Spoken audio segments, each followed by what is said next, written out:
All right, in this video, we are going to look at what happens when supply and demand change at the same time. So far, we've been talking about when supply shifts or demand shifts and what happens to equilibrium. But here's the problem is sometimes in the real world, both supply and demand shift at the same time. So then, as a result, we have to talk about what happens to equilibrium. So I'm going to go through and show you what happens when we change two of them in one direction and then the other. So there's several different options. I'm going to start with a basic supply and demand curve. So here's my basic supply and demand curve. I would encourage you to draw this, and I'm going to draw it, and I'm going to show you what happens when they both shift one direction or another. I would encourage you to draw it and also be able to keep track of what happens to equilibrium as a result. So first off, let's talk about when they both go in the same direction. So let's say that demand, here's my original equilibrium. Let's say that both supply and demand increase. So here's my right shift in supply. My right shift in supply could be caused by, remember, a decrease in the cost of inputs. It could be because workers are just more productive, because technology has increased, because the government has decreased taxes or increased subsidies, or there's less government regulations, or there's more sellers, or producers expect the price of their product to go up in the future. Either way, or price of the product is going to go down in the future. Either way, the supply curve is going to shift to the right. And then we're also going to have the demand curve shift to the right. So maybe, for example, the income of consumers is going up. Maybe people just like this product better. Maybe the price of a substitute has gone up. Maybe the price of a complement has gone down. Maybe consumers expect the price to go up in the future, or maybe there's just more consumers. Either way, this is going to cause a right shift in demand. So notice that we have now a new equilibrium where our new supply curve and our new demand curve intersects, which is going to be here. Now look at this. What happened to my equilibrium quantity going from here to here? Quantity went up, but what happened to my price? My price is kind of the same, right? But that kind of depends upon how I draw it. Because if I drew it where, for example, let's say instead of my demand curve being here, what if I drew my demand curve where it was like way out here? And I know that's not a straight line, but you get the idea. So what if my demand curve is way out here instead, and my new equilibrium is there? Well, gee, now my price has gone up.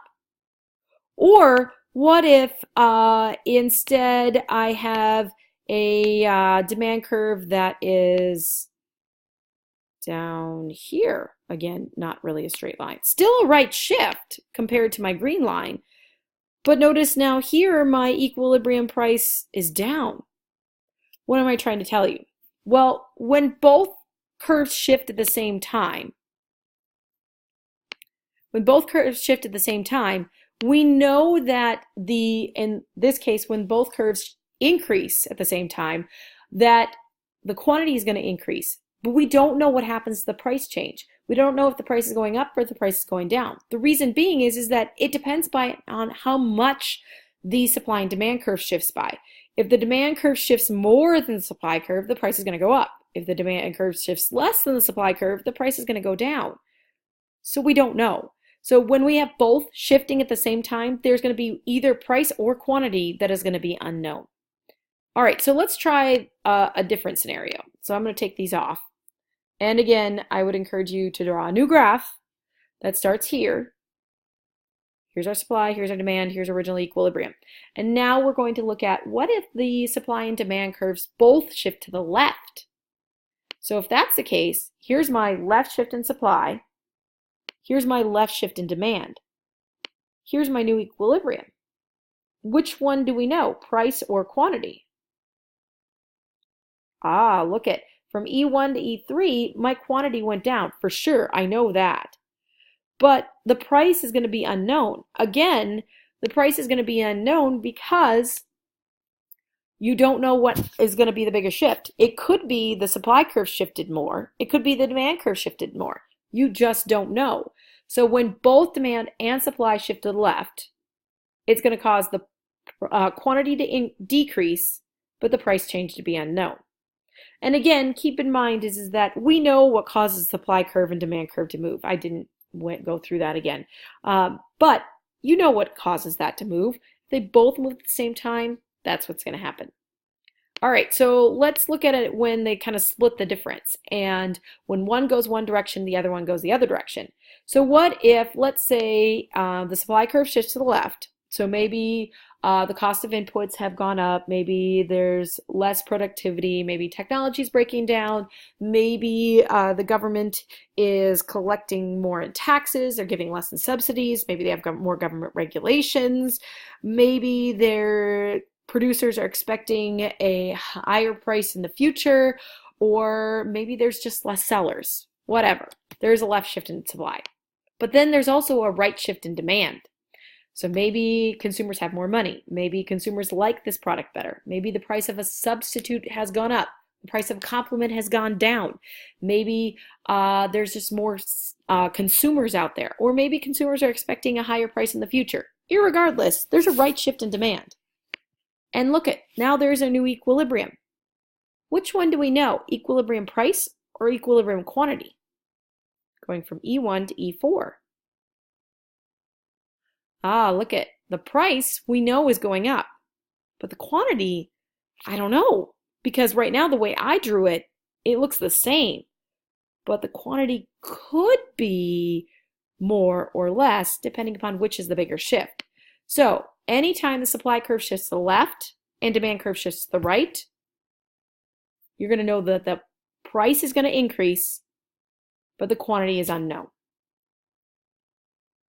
Okay, last scenario.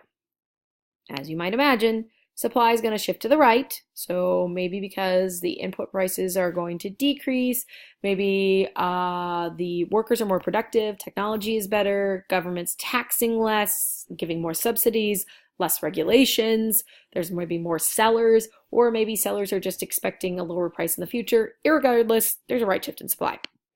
And there's a left shift in demand. So maybe consumers have less money. Consumers like the product less. Maybe the price of a substitute has gone down. Maybe the price of a complement has gone up. Maybe there's just less consumers out there, or consumers are expecting a sale in the future. Irregardless, left shift in demand. New equilibrium is here. So what happened from E1 to E5?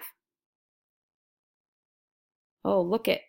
I know what happened to the price. For the quantity, I just don't know.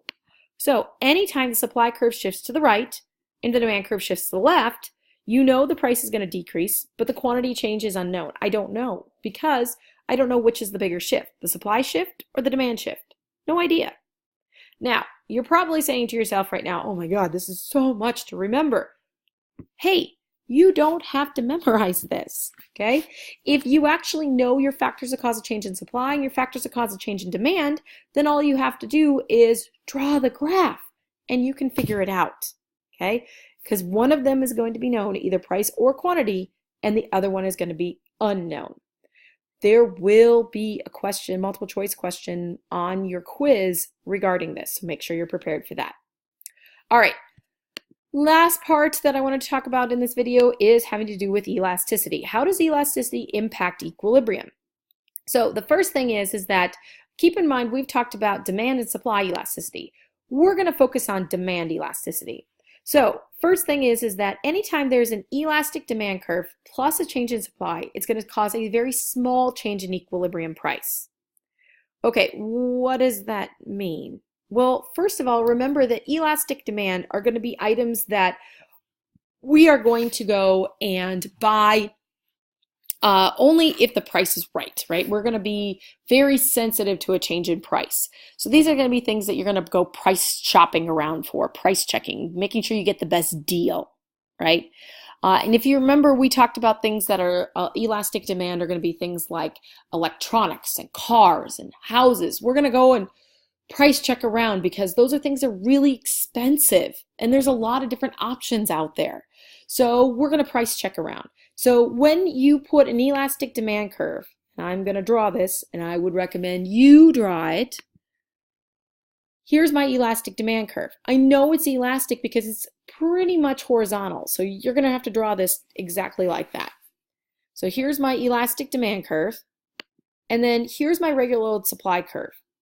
Now notice what I said is if there's an elastic demand curve, and then the supply curve changes, it's going to cause a small change in equilibrium price. Okay, what we're doing here is we're drawing this. I'm going to show you why this is. So here's my elastic demand curve. Imagine, if you will, that this is for cars, okay? Because cars are very demand elastic. And then something happens to my supply curve. For example, a few years ago, there was a huge tsunami, if you remember, hit the country of Japan, right? And Japan has a lot of cars that the United States buys. So, for example, Toyota is a huge car company that comes out of Japan. Now, they don't have all their factories that makes Toyota cars in Japan. They have them, in other parts of the world as well. But there was particular cars that were made in Japan and particular color. I can't remember, but I think it was black. There was particular black Toyota cars were made in Japan. Well, then the tsunami hit. Well, what happened to those factories? Well, all of a sudden those factories get shut down and they can't produce black Toyota cars. So what happens to the supply of black Toyota cars? Shifts dramatically to the left. Okay, huge left shift because, they shut down these factories in Japan because of this huge tsunami. So let's look what happens to equilibrium price. Look, here's my original equilibrium price. Here's my new price. Look how very little it changed. Very, very small amount, which is what I was saying up here. The reason being, and it makes sense if you think about it, is that people are already sensitive to a price when it has an elastic demand curve. So if you change the price, if you change the supply curve, even if it's a lot, the price is not going to change very much. And people are going to freak out if you change the price too much, so they're not going to. So now the opposite is also true. Inelastic demand plus a change in supply will cause a large change in equilibrium price. Okay, what does this mean? Well, if you remember, inelastic demand are going to be things that you're going to buy no matter what, right? These are going to be things that you're going to buy just because, you need it, right? So we talked about these are going to be things that are going to be relatively cheap. There's not a whole lot of substitutes, and you need these items. So, for example, we talked about things like milk or insulin for diabetics or like prescription medication, right? Those are all inelastic demand curves. So what does that look like? Well, if elastic was mostly horizontal, inelastic is mostly vertical. So there's our inelastic demand curve. And then we're going to put this with a regular old supply curve. Okay, well, imagine, if you will, that this is, for example, for EpiPens.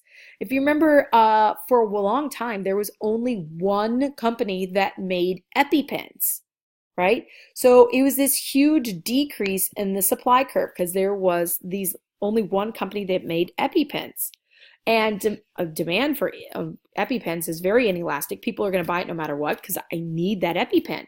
But look at what happened to my price change, my equilibrium price. I know that this is not exactly a straight line. It's very difficult to draw a straight line on the computer. But you get the point. Look at how much my price changed by. A lot.